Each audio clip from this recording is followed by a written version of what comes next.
Goedemiddag en welkom bij Joet. De zuidwestenstorm had Joet op verschillende plekken van skeerzorgen.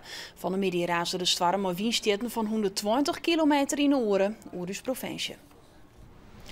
Bij dit tankstation in Drachten waarde een pad van de Luif van de Joenderen. Ik in Woudsijn wies keer onder een dak, dit keer bij een autobedrijf. Een jongen van bouwbedrijf die reed je toevallig langs en die kwam bij me binnen en die zei, hij zei het dak leren dat van de showroom en zo, dat komt omheen. Hij zei, maar zo snel mogelijk brandweer bellen. Dus. En op het moment dat er het zooi en je bent bij me, flapt het hele dak, of tenminste de helft, flapt het er lauw. Extra sneu is dat het bedrijf nog geen ier iepen is. De brandwacht en het installatiebedrijf binnendwaanden om de dakplaten goed vast te zetten. Ja, dit je dan gebeurt, ja, dat is, dat had je wel even zeer. Maar ja, kleren.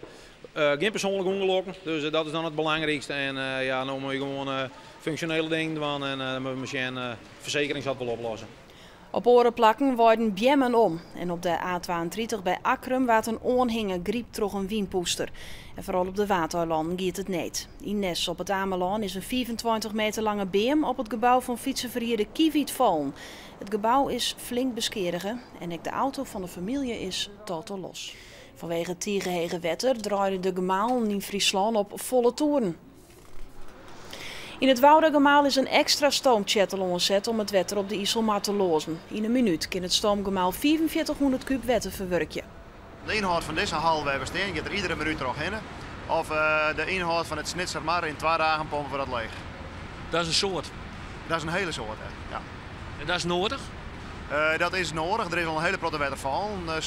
We krijgen de komende dagen, Joet en de komende dagen nog meer wetter, dat is de verwachting. En daar ben ik aan het anticiperen.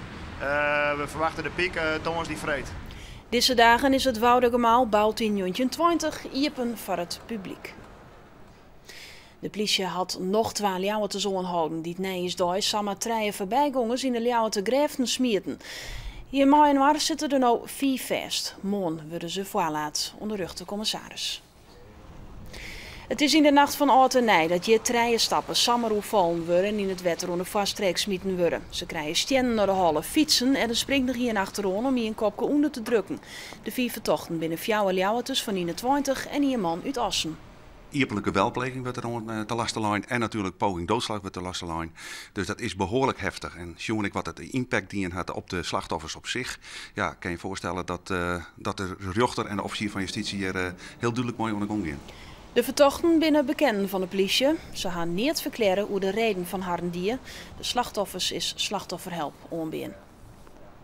De politie had in de onrin naar Oudenij 6500 kilo vuurwerk in beslag nam.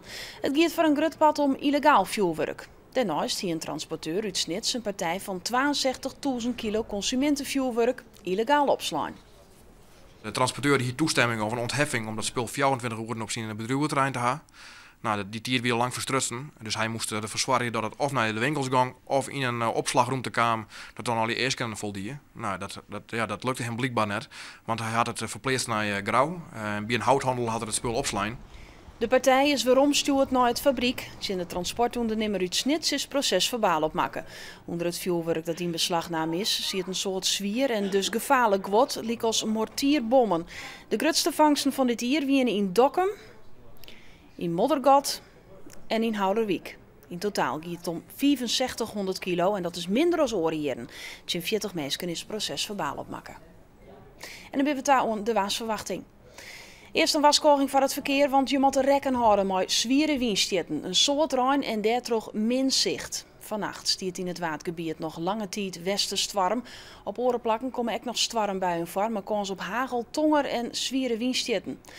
En morgen ook nog stwarmbuien, maar kans op tonger en hagel. Zo nou en dan kan de zinnen erbij komen. In de midden- en joentijd stevige regenbuien. En de wind is nog heel tijd hut ontstwarmig. En dit weer nijs in 5 minuten. Meer nijs iedereen in de van 6 uur. Nog een mooie dag verder.